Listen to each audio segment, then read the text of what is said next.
गोरी उगल बाया जोरिया देख ली केहू जदी सटब पजरिया भेंट कैसे होई गोरी उगल बाया जोरिया देख ली केहू जदी सटब पजरिया चल धान बट खेतवा में केहू देखी नया लोटवा में मजा के तू है सवा हमें केहू देखी नया लोटवा हमें मजा के तू है सवा हमें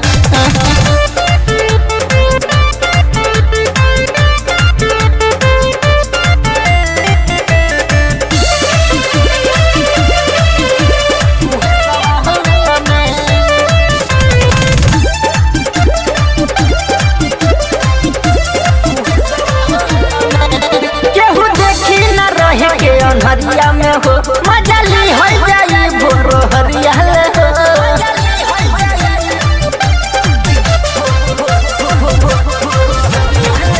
केहू देखी न रहे के हरिया में हो मजा ली हो जाई भोरो हरिया हो गोरी डालब न धोखावा में सुगी डालब न धोखावा हमें मजा लब तू है सवा हमें केहू देखी नया लोटवा मजा लगे के तू है सवा हमें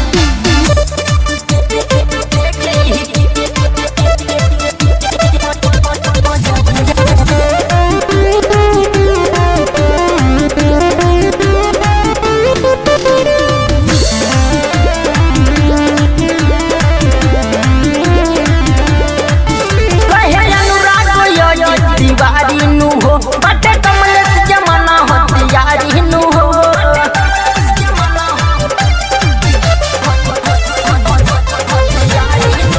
कहे अनुराग दीवारी नु हो बटे दीपक जमाना हो तियारी नु हो आदू चंचल बाने सथवा में आदू चंचल बाने सथवा हमें